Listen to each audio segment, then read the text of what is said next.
Computer की आंतरिक प्रक्रियाएं, कि कंप्यूटर किस तरीके से हमारे कामों को हमें कर देता है, क्या क्या उसके अंदर प्रोसेसिंग होती है जिससे हमें हमारा आउटपुट मिलता है। आइए पढ़ते हैं कंप्यूटर के बारे में। परिचय। यदि किसी व्यक्ति को कंप्यूटर की कार्य प्रणाली के विषय में जानकारी हो तो उसे कंप्यूटर पर कार्य करना रुचिकर लगता है। ये तो सच बात है। अगर आपको कंप्यूटर के बारे में कि कंप्यूटर में क्या क्या डिवाइसेस होती हैं, क्या क्या चीजें होती हैं, किस तरीके से कंप्यूटर काम करता है, ये सब पता हो तो उसे कंप्यूटर में काम करने में इंटरेस्ट आएगा। पर अगर उसे कंप्यूटर के बारे में कुछ पता ही ना हो तो क्या वो कंप्यूटर सही तरीके से चला सकता है? क्या वो कंप्यूटर से अपना काम करवा सकता है? बिल्कुल भी नहीं करवा सकता। तो इसीलिए हम इस चैप्टर में कंप्यूटर की सारी चीजों के बारे में पढ़ेंगे। आइए कंप्यूटर की कुछ आंतरिक प्रक्रिया के विषय में और अधिक जानकारी प्राप्त करें। कंप्यूटर प्रणाली के भाग। अब हम पढ़ेंगे पार्ट्स ऑफ कंप्यूटर सिस्टम। 5 प्रमुख भाग होते हैं।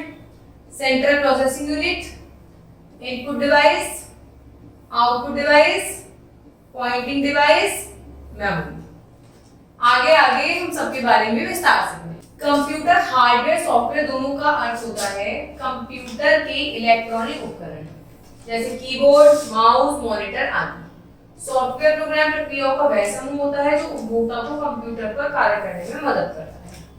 कंप्यूटर 2 भागों से मिला है, सॉफ्टवेयर और हार्डवेयर। हार्डवेयर वो चीजें होती है जिन्हें हम टच कर सकते हैं, फील कर सकते हैं। सॉफ्टवेयर वो होता है जो कंप्यूटर के अंदर होता है जिनसे हम काम करते हैं। सपोज कीजिए हमें कोई डाटा एंट्री करवानी है और उस डाटा का फीडबैक लेना है, ठीक है, तो किसकी मदद से? कीबोर्ड की मदद से आप डाटा एंटर करोगे तो वो कौन सी डिवाइस होगी? आपकी हार्डवेयर हो गया। और जिस सॉफ्टवेयर पे आप काम करोगे, समूह जिस सॉफ्टवेयर जिस निर्देशों के समूह पे आप काम करोगे उसे आप कहोगे सॉफ्टवेयर। ठीक है, कंप्यूटर को इन भागों के विषय में जानकारी देते हैं। इनपुट डिवाइस कौन कौन से होते हैं? Mouse, keyboard, light pen, joystick, card reader, scanner, microphone. ये सब आपकी कौन सी डिवाइसेस हैं? Input devices. अब हम पढ़ेंगे आउटपुट डिवाइसेस के बारे में। आउटपुट डिवाइसेस कौन सी होती हैं? जिनसे हमें रिजल्ट मिलता है। Printer, monitor, speaker, plotter.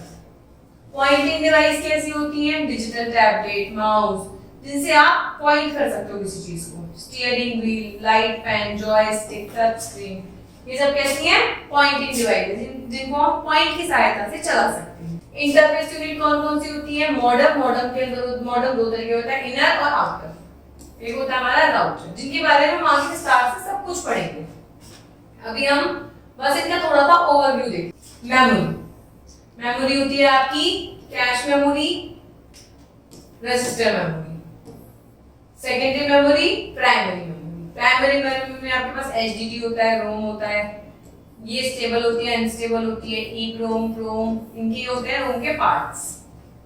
द्वितीय मेमोरी में आपके पास magnetic tape, floppy, zip floppy, memory stick, card, cassette, ये सब होते हैं। सॉफ्टवेयर कैसे होते हैं आपके? ऑपरेटिंग सिस्टम सॉफ्टवेयर होता है, प्रोग्राम करने वाला सॉफ्टवेयर होता है और एप्लीकेशन सॉफ्टवेयर होता है। इसके अंदर आपके MS DOS, Unix, Linux, Windows आते हैं जिन पे आप काम करते हैं। ये आती है आपकी प्रोग्रामिंग लैंग्वेजेस जो कंप्यूटर को मशीनी भाषा समझाती है। ये आती है आपकी एप्लीकेशन जिन पे आप अपने कंप्यूटर का काम करते हैं। गेम्स आपके बिजनेस से रिलेटेड, इंजीनियर से रिलेटेड, वर्ड प्रोसेसर, मल्टीमीडिया, ये सब कैसी होती हैं आपकी जिन पे आप कंप्यूटर पे काम करते हैं। सेंट्रल प्रोसेसिंग यूनिट मतलब सीपीयू, ये क्या होता है? कंप्यूटर का ब्रेन होता है। हम कंप्यूटर को जो भी टास्क देते हैं, है ना, वो कंप्यूटर हमें सीपीयू की मदद से उस पे प्रोसेसिंग करके आउटपुट देता है। सेंट्रल प्रोसेसिंग यूनिट अथवा सीपीयू के 2 भाग होते हैं, अरिथमेटिक लॉजिकल यूनिट एएलयू और कंट्रोल यूनिट सीयू। ये दोनों अलग अलग अपना अपना काम करते हैं। सीपीयू कंप्यूटर का मुख्य भाग होता है, यह मदरबोर्ड से जुड़ा होता है जिस पर अन्य इलेक्ट्रॉनिक उपकरण भी होते हैं। सीपीयू किससे जुड़ा होता है? मदरबोर्ड से जुड़ा हुआ होता है और इसके अंदर इसको ठंडा करने के लिए पंखा हमेशा चलता रहता है। आप जब भी सीपीयू ऑन करेंगे तो आपको एक आवाज आती रहेगी, तो इसका इस पंखे का क्या काम होता है? अंदर की हीट को ठंडा करना। अरिथमेटिक एवं लॉजिकल यूनिट सीपीयू का ही भाग होने के कारण यह सभी गणितीय प्रक्रियाएं करता है। एएलयू करता है काम से, प्लस, माइनस, मल्टीप्लाई, भाग, तर्क संगत कार्य करता है, इक्वल टू, ये सब। कंट्रोल यूनिट दीजिए, अरिथमेटिकल यूनिट लिख लीजिए, जिससे ये सब आपका सीयू से रिलेटेड है। कंट्रोल यूनिट से आपकी मेमोरी, आउटपुट डिवाइस ये सब होता है, और अरिथमेटिकल यूनिट से ये सब चीजें। ये सब आपका अरिथमेटिकल एएलयू, जो भी आपका मैथ से रिलेटेड होगा वो एएलयू सॉल्व करता है। ठीक है, अब आ जाओ सीयू पे, कंट्रोल यूनिट पे। कंट्रोल यूनिट एएलयू को डाटा निर्देश देती है। एएलयू इन निर्देशों को, क्रियाओं को निर्देशों के आधार पर पूर्ण करता है। कंट्रोल यूनिट का काम होता है ऑर्डर देना। हेड ऑफ द फैमिली होता है सीयू, वो करता है, सबको बताता है आपको ये करना है, आपको ये करना है, आपको इस तरीके से गणना करनी है। एएलयू सीयू की सारी बात मानता है, उनके परिणामों को वापस मेमोरी में भेज देता है। कंट्रोल यूनिट एएलयू को नियंत्रित करता है। कंट्रोल यूनिट एएलयू को कंट्रोल करता है। कंट्रोल यूनिट का क्या काम होता है? यह कंप्यूटर के विभिन्न भागों, उनसे जुड़े विभिन्न उपकरणों को नियंत्रित करता है। जैसे हमने कीबोर्ड की सहायता से इनपुट करा कुछ, तो ये कंट्रोल यूनिट सेट करता है कि वो कहाँ दिखेगा, कहाँ जाएगा, कहाँ से। यह सीपीयू मेमोरी में निर्देश लेकर उनका कूटा मतलब डिकोड करके उन्हें उस दिशा में भेज देता है, जो मैंने आपको भी बताया। सीयू की प्रोसेसिंग की गति जितनी अधिक होती है, कंप्यूटर की गति उतनी तेज होती है। भाई ये तो सच बात है, जितनी जल्दी कमांड्स मिलेगी, कंट्रोलिंग पावर जितनी अच्छी होगी, उतनी जल्दी काम हो पाएगा। आपकी क्लास में भी कोई टीचर होता होगा कि किसी टीचर को कॉपी चेकिंग बिल्कुल टाइम से चाहिए, तो आप उनकी कॉपी जल्दी बना लेते होंगे। जो टीचर चेक नहीं करता, उनकी कॉपी आप सोचते होंगे कल बना लेंगे, परसों बना लेंगे। यही इसके अंदर होता है, जितनी जल्दी सीयू काम करेगा उतनी जल्दी कंप्यूटर प्रोसेस। अब हम पढ़ेंगे इनपुट डिवाइसेस के बारे में। इनपुट डिवाइसेस की मदद से कंप्यूटर में डाटा प्रोग्राम डाल सकते हैं। जो भी हमें कंप्यूटर को देना होता है वो हम इनपुट डिवाइसेस की मदद से देते हैं। जब हम किसी भाषा में इनपुट डालते हैं तो इनपुट डिवाइस उसे कंप्यूटर की भाषा में परिवर्तित कर देता है। सामान्यतः प्रयुक्त होने वाली इनपुट डिवाइसेस इस प्रकार हैं: mouse, keyboard, joystick, type pen, scanner, card. ये सब क्या है? आपकी इनपुट डिवाइसेस है। Mouse, keyboard, joystick, type pen, ये सब आपकी क्या होती है? इनपुट डिवाइसेस होती हैं। आप पढ़ते हैं कीबोर्ड। यह एक इनपुट डिवाइस है। इसके द्वारा कंप्यूटर में अंक, विषय वस्तु, विशेष चिन्ह एवं कमांड डाली जाती है। यहाँ कीबोर्ड दिखाया गया है, देखिए। इसके द्वारा आप क्या करते हैं? कंप्यूटर में आपको जो भी डाटा फीड करना होता है वो आप कीबोर्ड की मदद से करते हैं। इसमें एक विशेष विंडो की कुंजी होती है जिसके द्वारा आप इसका मुख्य मेन्यू प्राप्त कर सकते हैं। ये भी आपकी विंडो की मेन मेन्यू खुल जाता है इससे आपका। कुछ मुख्य कुंजियां जिनका उपयोग कंप्यूटर को नियंत्रित करने में किया जाता है इस प्रकार है: caps lock, number lock, scroll lock. ये सब क्या है? कंप्यूटर को नियंत्रित करती है। इसमें से एक एंटर की है। एंटर की जो सबसे ये इस तरीके की एंटर की होती है, इसमें दो एंटर कीज होती हैं जिसके द्वारा कंप्यूटर हमारे द्वारा दिए गए कमांड इनपुट को ग्रहण करता है। हमने कंप्यूटर को कोई कमांड दे दिया, जब तक हम एंटर प्रेस नहीं करेंगे कंप्यूटर उस पर वर्किंग शुरू नहीं करेगा। शिफ्ट की के द्वारा वर्णमाला के अक्षरों को, स्थितियों को बदला जा सकता है। जैसे आपका नॉर्मल टाइप है ए बी, अगर आप शिफ्ट के साथ दबाएंगे तो आपका ये कैपिटल है। ESC की एस्केप की के द्वारा किसी भी प्रोग्राम से बाहर निकला जा सकता है। ये जो की होती है, आप कीबोर्ड की मदद से किसी प्रोग्राम से रैंडम बाहर निकल सकते हैं। कीबोर्ड की ये वाली की प्रेस करके कंप्यूटर को दोबारा चालू करने के लिए, बूट करने के लिए आप कंट्रोल शिफ्ट डिलीट दबाते हैं, तो क्या होता है? कंप्यूटर रीस्टार्ट होता है। इन कुंजियों को एक साथ प्रयोग करके कंप्यूटर को दोबारा बूट किया जा सकता है। एरो की चारों प्रकार की कीज होती है, ये और सारी आपकी एरो कीज हैं। इनकी मदद से किसी वस्तु विशेष को, कर्सर को एक शब्द से दूसरे शब्द तक लाया जा सकता है। जैसे आप माउस को मूव करके आप जहां जाना चाहते हैं, सपोज कीजिए आप यहाँ आना चाहते हैं तो आप माउस को मूव करके यहाँ ले आते हैं। ऐसी आपकी कर्सर की होती है। ये आप इसको ऊपर करेंगे तो ये अपने आप यहाँ अप डाउन कुंजियों की मदद से आप क्या कर सकते हैं? प्रॉपर अपनी पेज को ऊपर नीचे कर सकते हैं। अब पढ़ते हैं माउस के बारे में। माउस यह भी इनपुट डिवाइस और पॉइंटिंग डिवाइस भी कहते हैं इसे। इसकी सहायता से कंप्यूटर में डाटा डालने, वस्तु को चिह्नित करने में मदद करती है। यह एक चूहे के आकार के प्लास्टिक ढांचा होता है। तो आप देख रहे हैं कि चूहे के आकार का छोटा सा है, कहा इसे माउस जाता है, पर एक से भी चूहा नहीं होता, बहुत काम करता है, पॉइंटिंग डिवाइस है। इसे रबड़ के एक पैड पर रखकर किसी दिशा में घुमाया जा सकता है। रबड़ का एक पैड होता है, उसके कहते हैं माउस पैड। इस पैड को हम क्या कहते हैं? Mouse pad. माउस में क्लिक करने के लिए दो बटन होते हैं, दायां बायां बटन। बाएं बटन को दाएं बटन से अधिक प्रयोग किया जाता है। देखिए इसमें दो बटन होते हैं, एक यहाँ होता है, एक यहाँ होता है। ये होता है लेफ्ट, ये होता है राइट। दाएं बटन की मदद से कुछ विशेष गुणों की जानकारी प्राप्त हो सकती है, जैसे HDD, फ्लॉपी डिस्क, CD रोम, फोल्डर आदि। आपको कोई भी चीज बनानी है तो आप लेफ्ट राइट क्लिक करोगे, ठीक है, वरना आपको जो भी क्लिकिंग का काम करना है वो आप लेफ्ट क्लिक से काम करते हो, तो इसलिए लेफ्ट क्लिक ज्यादा यूज होता है राइट क्लिक के बदले। कुछ माउस में 3 बटन होते हैं, इसके तीसरे बटन का उपयोग कुछ विशेष कार्यों के लिए किया जाता है। इस माउस में तो स्क्रॉल दे रखा है जिससे आप ऊपर नीचे कर सकते हैं, 3 बटन भी होते हैं, अलग अलग तरीके के माउस भी होते हैं। अब पढ़ते हैं स्कैनर। स्कैनर फोटोस्टेट मशीन के समान एक इनपुट डिवाइस होती है। इसकी सहायता से किसी विषय वस्तु सारणी, रेखाचित्र अन्य आंकड़ों की दूसरी प्रति तैयार की जा सकती है। सपोज कीजिए आपके पास कोई पेपर है और वो पेपर आपको अपने मॉनिटर की स्क्रीन पर चाहिए, तो आप क्या करेंगे, स्कैनर की सहायता से आप उसकी बहुत आसानी से प्रति निकाल सकते हैं। स्कैनर की सहायता से आप क्या कर सकते हैं, आप वो पेज यहाँ रखेंगे तो वो आपको मॉनिटर की स्क्रीन पर दिखाई दे जाएगा। Magnetic ink character reader MICR, ये क्या होता है भाई, इस इनपुट डिवाइस का उपयोग बैंक में विशेष मैग्नेटिक इंक के द्वारा चेक पर बैंक का परिचय कोड, चेक संख्या छापने के लिए किया जाता है। MICR का प्रयोग हम कहाँ करते हैं, बैंक्स में। नेक्स्ट है OCR, ऑप्टिकल कैरेक्टर रीडर। इस उपकरण की सहायता से अल्फान्यूमेरिक कैरेक्टर की पहचान कर उनको कागज पर प्रिंट किया जाता है। इस उपकरण की सहायता से अपनी लिखावट को पढ़ाकर स्कैन किया जा सकता है। आपने जो भी लिख रखा है, जो भी आपने पेज पे लिख रखा है, वो आप इसकी सहायता से आराम से रीड कर सकते हैं। कैमरा मुझे शायद बताने की जरूरत नहीं है, आज के टाइम में आप सब लोग कैमरे का यूज कर रहे हैं। यह एक डिजिटल कैमरा है जो अपनी मेमोरी में चित्र को स्टोर कर लेता है। इस कैमरे को कंप्यूटर से जोड़ा जा सकता है। ये वाला ये कैमरा डिजिटल कैमरा है, इसे कंप्यूटर से आप जोड़ सकते हो।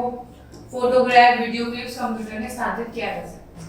जब ये कंप्यूटर से जुड़ जाएगा तो बहुत ही आसानी से इसके सारे पिक्चर कंप्यूटर में शिफ्ट हो सकते हैं। माइक्रोफोन, ऑडियो इनपुट के प्रयोग के लिए कंप्यूटर के माइक्रोफोन में ध्वनि कार्ड या ध्वनि की पहचान करने वाला एक उपकरण होता है। ये होता है माइक्रोफोन। इसके द्वारा हमारी जो वॉइस होती है वो कंप्यूटर में चली जाती है, कंप्यूटर की बाहर होती है। कंप्यूटर को हार्ड डिस्क में डाला जाना चाहिए। सॉफ्टवेयर के कुछ ऐसे उपकरण उपलब्ध है जो मनुष्य की ध्वनि को विषय वस्तु का रूप दे देते हैं। IBM वॉइस टाइप इसी प्रकार का एक सॉफ्टवेयर उपकरण है। माइक्रोफोन के अंदर हम सॉफ्टवेयर का यूज करते हैं। सॉफ्टवेयर की मदद से हम क्या करते हैं, बोल पाते हैं। हमारी जो क्या कहते हैं, आप कार्टून वगैरह देखते होंगे, उसमें जो वॉइस चेंजेस होती है, वॉइस बनती है, वो भी इसके द्वारा। जॉयस्टिक, ये भी आपकी जॉयस्टिक। हमने और भी लास्ट क्लासेस में भी पढ़ा है, जॉयस्टिक का काम होता है गेमिंग का, गेम खेलने में बहुत यूज होता है। जो ये एक इनपुट डिवाइस होती है, परंतु सामान्यतः इसका प्रयोग एक पॉइंटिंग डिवाइस के रूप में होता है। पॉइंटिंग डिवाइस के रूप में होता है क्योंकि इसका जो ये जो गेयर है, ये आप चारों तरफ घुमा सकते हो बहुत आसानी से, बहुत फ्लेक्सिबल होता है। कार्ड रीडर, इस उपकरण का प्रयोग उन कार्यालयों, कारखानों में किया जाता है जहां बहुत सारे लोग काम करते हैं। उन सभी के पास एक कार्ड होता है जिस कार्ड रीडिंग डिवाइस के द्वारा पढ़कर गेट से निकाला जाता है। कार्ड रीडर होता है, इसकी सहायता से ये डिसाइड हो जाता है, ये बता देता है कि ये कार्ड इस बंदे का है और यही बंदा एंट्री है। बड़ी बड़ी कंपनीज होती हैं, आप जानते हैं, उनमें क्या ये पॉसिबल होगा कि हर व्यक्ति का ध्यान रखना कि कौन आ रहा है, कौन जा रहा है, कितने बजे आ रहा है, कितने बजे जा रहा है।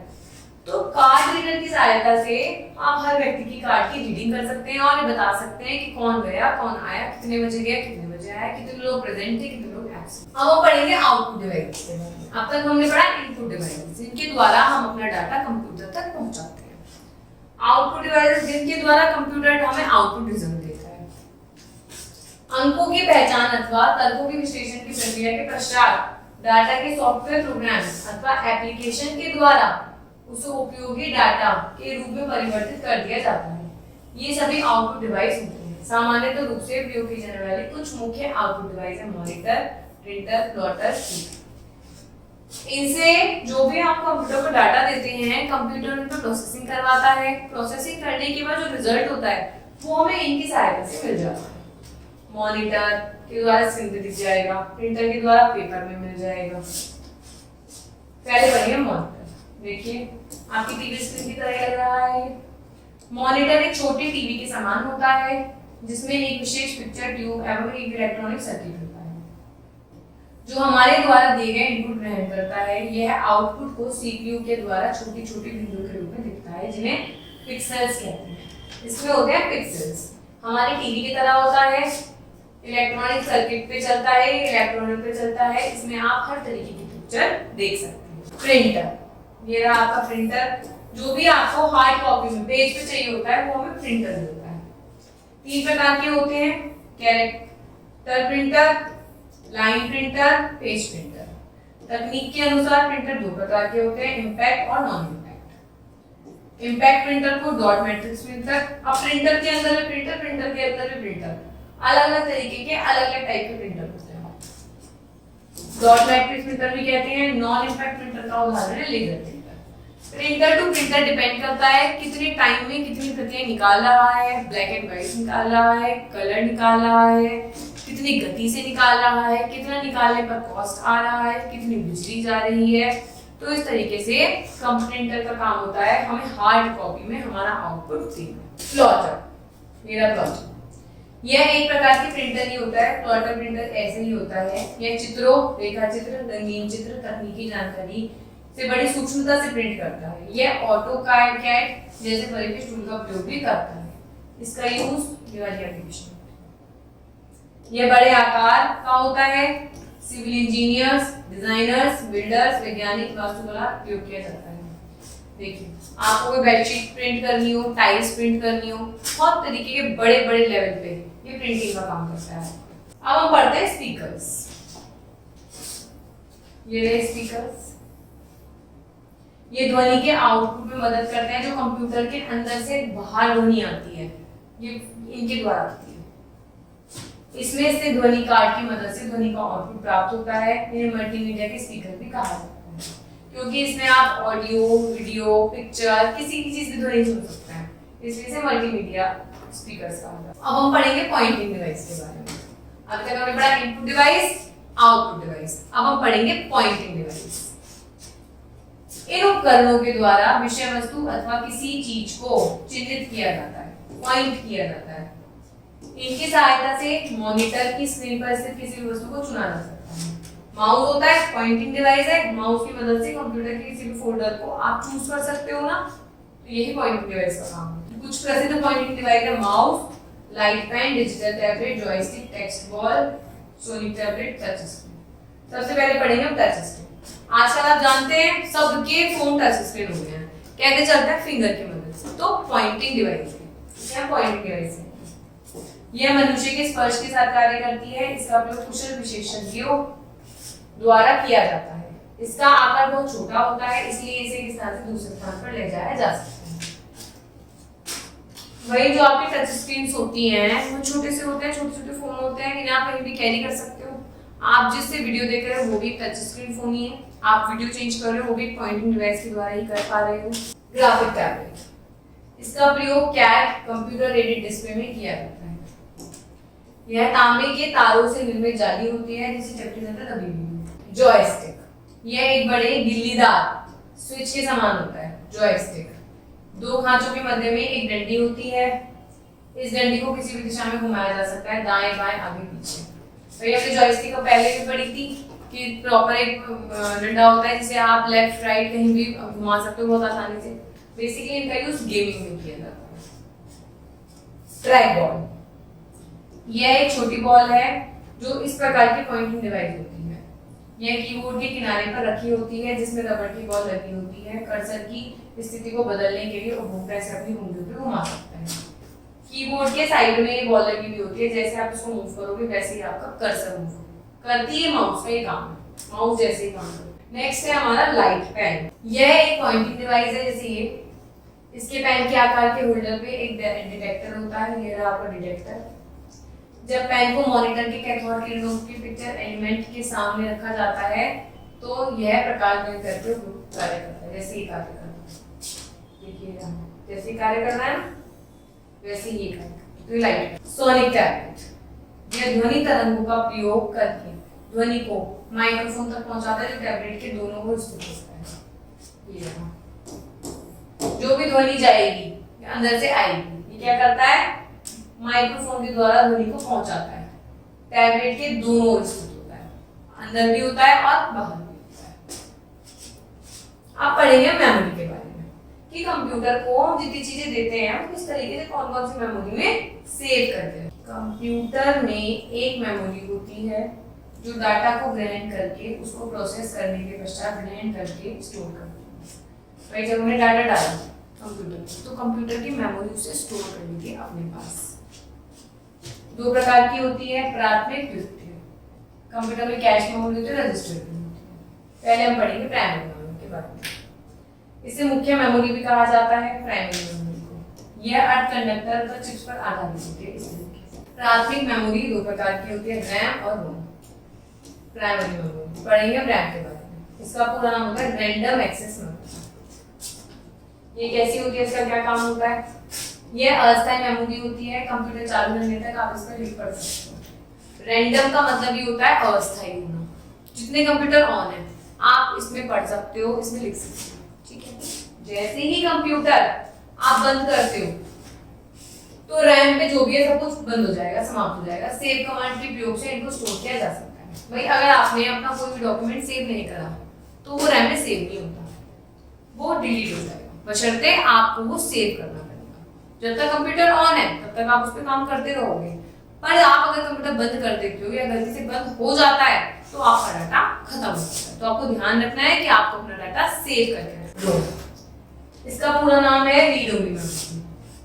यह स्थायी मेमोरी होती है। स्थायी मेमोरी तो नहीं होती पर उसका एक भाग होती है। वो 3 प्रकार के होते हैं, प्रोम, ईप्रोम और ईईप्रोम। प्रोम का मतलब होता है प्रोग्रामेबल रीड, ये प्रोग्राम्स को रीड कर देती है। इसकी विशेषता यह रहती है कि इसके निर्माण के पश्चात भी इसे प्रोग्राम किया जा सकता है। सपोज कीजिए मेमोरी बन चुकी है, हम उसके बाद भी इसके अंदर कोई भी चेंजेस, मॉडिफिकेशन काम कर सकते हैं। ईप्रोम मतलब इरेजेबल प्रोग्रामेबल। इसे प्रोग्राम करके प्रयोग करने के पश्चात अल्ट्रावायलेट किरणों से डाटा को मिटाने के लिए रखा जाता है। इसको आप इरेज कर सकते हो, इसे आप इरेज नहीं कर सकते, इसे आप कर सकते हो। इसे दोबारा प्रोग्राम भी किया जा सकता है। अब ईईप्रोम क्या होता है? Electrical erasable programmable memory. Electrical erasable programmable read only memory. इसे मिटाकर पुनः प्रयोग भी किया जा सकता है, उन्हें दोबारा प्रोग्राम किया जा सकता है, इसे दोबारा उपयोग। नेक्स्ट है कैश। कैश मेमोरी के द्वारा सीपीयू को उसकी पूरी क्षमता से कार्य करने का आदेश दिया जाता है। यह मेमोरी सीपीयू के डाटा की बारंबारता को बढ़ाती है। कैश मेमोरी का काम होता है कि सीपीयू प्रॉपर तरीके से, सीपीयू बताता है कि प्रॉपर तरीके से पूरा काम कर रही है या नहीं कर रही। ये गति को बढ़ाती है सीपीयू। रजिस्टर्स, ये अस्थायी स्टोरेज स्थान होते हैं जिनमें डाटा पते निहित होते हैं। इसकी सहायता से डाटा को तुरंत स्थानांतरित किया जा सकता है। इसमें कंडक्टर डिवाइस होती है। इसके अंदर ईवाई डिवाइस होती है, जो डाटा आप सेव करते हो उसके अंदर निहित हो जाता है। जब आपको चाहिए होता है आप तुरंत उसे अब्सॉर्ब फैच कर सकते हो। अब पढ़ेंगे हम सेकेंडरी मेमोरी के बारे में। ये सारी थी हमारी फर्स्ट मेमोरी, प्राइमरी मेमोरी। इसमें था रैम, रोम, कैश मेमोरी, रजिस्टर्स। अब हम पढ़ेंगे सेकेंडरी मेमोरी के बारे में। डाटा को लंबे समय तक स्टोर करने के लिए द्वितीयक मेमोरी का प्रयोग किया जाता है, क्योंकि कंप्यूटर पे क्या भरोसा कर सकते हैं कब करप्ट हो जाए, कब उसमें वायरस आ जाए, कब मेमोरी फुल हो जाए। तो इसलिए हम अपना सेकंड ऑप्शन रखते हैं, सेकेंडरी मेमोरी का। द्वितीय मेमोरी के लिए प्रयुक्त उपकरण प्राथमिक मेमोरी प्रयुक्त उपकरणों से अधिक उपयुक्त होते हैं। वही जो इसके अंदर जो आपके डिवाइस आपको मिलेगी वो फर्स्ट जो प्राइमरी मेमोरी उससे अच्छी होती है। कुछ मुख्य द्वितीयक मेमोरी उपकरण है magnetic tape, hard disk drive, floppy, CD ROM, memory cell आदि, जिनके बारे में हम आगे पढ़ेंगे।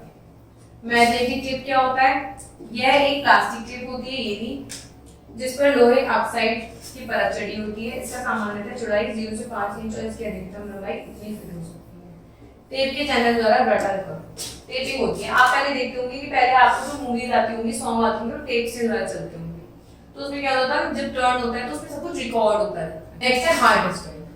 यह गोल प्लास्टिक अथवा धातु से निर्मित की जाती है, जिस पर मैग्नेटिक तत्व की परत चढ़ी होती है। प्रत्येक डिस्क के लिए दो रीड राइटर हेड होते हैं। ये सभी हेड एक सामान्य दूरी पर स्थित होते हैं। डिस्क के समूह को डिस्क पैक कहते हैं। ये दो रीडर होते हैं इसमें, चुंबकीय होती है, इसके ऊपर पूरा फिट होती है, जिसे हम कहते हैं डिस्क पैक। फ्लॉपी नाम भी आपने पहले सुना होगा। मैग्नेटिक तत्व की परत चढ़ाकर एक प्लास्टिक अथवा गोल चादर को एक सख्त प्लास्टिक के खोल में रखा जाता है। ये देखिए, इसको आप एक फ्लॉपी डिस्क में रखोगे। फ्लॉपी को एक फ्लॉपी ड्राइव के अंदर डाला जाता है जिसमें रीड राइट हेड होता है। इसका प्रयोग अब प्रेशर में नहीं। पहले फ्लॉपी चलती थी, कंप्यूटर में इंसर्ट कर दी जाती थी। प्रॉपर एक प्लास्टिक का बहुत मजबूत सा होता था जिसके अंदर आप फ्लॉपी डिस्क को रखा करते थे, पर अभी प्रेशर में नहीं। अब इनका आना बंद हो गया। सीडी, इसे compact disk read online memory. CD का मतलब हो गया कॉम्पैक्ट डिस्क और मतलब रीड ओनली मेमोरी कहा जाता है। ये ऑप्टिकल डिस्क होती हैं जिन पर एल्युमिनियम की परत चढ़ी होती है। एल्युमिनियम की परत से चढ़ी होती है, दो प्रकार की होती है। सीडी रोम पर डाटा एक बार रिकॉर्ड किया जा सकता है, परंतु कई बार पढ़ा जा सकता है। सीडी रोम जो होता है आपका, उस पे आप डाटा डाल तो एक बार सकते हो, आपने रिकॉर्ड कर दिया, पर आप पढ़ बहुत बार सकते हो, बार बार डाल नहीं सकते। सीडी रोम पर डाटा कई बार लिखा पढ़ा जा सकता है। मल्टीपल रीडर राइटर रोम, ठीक है। इस पे आप क्या कर सकते हो, बहुत बार पढ़ भी सकते हो और लिख भी सकते हो। अब आ गया है जिप फ्लॉपी। ये कैसी होती है? ये सभी प्रकार फ्लॉपी से अधिक कार्यकुशल है, सीडी रोम से कई गुना उपयोगी होते हैं। तभी तो किसी नई चीज का आविष्कार कब होता है? जब पुरानी चीजों के से बेहतर कुछ बन पाता है। ये सीडी रोम, फ्लॉपी, इन सबसे बहुत बेहतर चीज है। जिस फ्लॉपी में आप इतनी फ्लॉपी से अधिक फ्लॉपी को डाटा स्टोर किया जा सकता है। 173 फ्लॉपी से ज्यादा का डाटा आप जिप फ्लॉपी में रख सकते हो। तो ये है नहीं वर्चुअल आपके लिए। अब आई आपकी एमओ डिस्क। इन्हें मैग्नेट ऑप्टिकल डिस्क कहते हैं। ये डाटा स्टोर का स्थायी उपकरण है, परंतु थोड़ा महंगा होता है। ये क्या होती है, आपका डाटा इसमें रह सकता है बहुत आराम से, और ये थोड़ा सा आपके लिए ज्यादा कॉस्टली हो जाता है। तो ये क्या है, आपकी सारी आउटपुट स्टोरेज डिवाइस। अब हम पढ़ते हैं इंटरफेस क्या होता है। जो उपकरण डाटा को टेलीफोन लाइन बेतार के माध्यम से स्थानांतरित करता है उन्हें इंटरफेस कहते हैं। जब आपका डाटा जो होता है ट्रांसफॉर्मेशन में आ जाता है, स्थानांतरित होने लग जाता है, तो उसे आप इंटरफेस कहते हैं, जिसकी मदद से इनका प्रयोग इंटरनेट उपभोक्ता, मुख्य सरकारी कार्यालय, छात्रों द्वारा किया जाता है। इंटरनेट में एक इंफॉर्मेशन दूसरी जगह तक जाती है। सरकारी कार्यालयों में बहुत सारे डॉक्यूमेंट्स एक जगह से दूसरी जगह जाते हैं। छात्रों में भी ऐसी होता है। इनपुट संकेतों को एनालॉग एवं प्राप्त किए गए संकेतों को डिजिलॉग कहते हैं। जो हमें संकेत प्राप्त होते हैं हमें एनालॉग कहते हैं, और प्राप्त होने वाले संकेतों को हम डिजिलॉग कहते हैं। प्रत्येक कंप्यूटर पर दो परिवर्तक स्थापित होते हैं। पहला एनालॉग ए टू डी और दूसरा होता है डी टू ए, ठीक है।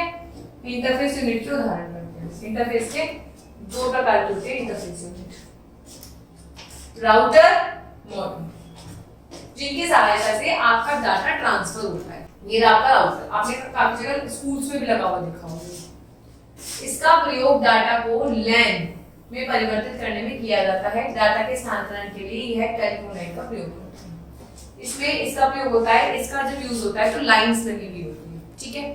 तब आप इसकी सहायता से बहुत जगह पे नेट चला सकते हो और नेट से आप अपना डाटा ट्रांसफर कर सकते हो। मॉडेम, यह मॉड्यूलेटर एवं डिमॉड्यूलेटर कहते हैं। डाटा के स्थानांतरण हेतु यह टेलीफोन का प्रयोग करता है। इसका प्रयोग वैन मैन में किया जाता है। इसका राउटर का तो हम लैन में करेंगे, जो छोटे एरिया में होगा, ठीक है, जो एक बिल्डिंग में होगा, तो आप लैन का तारों के द्वारा कर सकते हो। इसमें तारों की जरूरत नहीं। ये आप बड़ी बड़ी सिटीज में, अलग अलग देशों में यूज कर सकते हो मॉडेम का बहुत आसानी से। इंटरफेस यूनिट के यूज क्या क्या होते हैं? वेबसाइट पर कार्य करना है, इंफॉर्मेशन जाती है आती है, वेबसाइट आप कहीं की बैठ के कहीं की वेबसाइट आराम से बना सकते हो। फैक्स का आदान प्रदान, जो फैक्स होता है यहाँ से आपने कोई अपना पेपर मशीन में डाला और वो किसी दूसरी मशीन में निकल गया, उसे हम कहते हैं फैक्स, बहुत आसानी से हो सकता है। ईमेल, इंटरनेट के माध्यम से ईमेल आप बहुत आराम से कर सकते हो। जब ये आ जाएगा इंटरनेट आ जाएगा। लैन के अंतर्गत डाटा का आदान प्रदान कर सकते हो, दूर स्थित कंप्यूटर से सूचना प्राप्त कर सकते हो। डाटा का ट्रांसफॉर्मेशन इंटरफेस कहलाता है। तो इस तरीके से हमने पूरे चैप्टर में पढ़ा कंप्यूटर किस तरीके से काम करता है, सीपीयू कैसे काम करता है, कौन कौन से डिवाइसेस होते हैं जिनके थ्रू हम डाटा फीड करते हैं, किन डिवाइसेस के थ्रू हम डाटा हमें प्राप्त होता है, हम अपने डाटा को सेव कहाँ करके रखते हैं और उस डाटा को हम जब कहीं भेजते हैं तो हमें इंटरफेस का कैसे यूज करते हैं। मॉडम किसे कहते हैं, राउटर किसे कहते हैं। Thank you.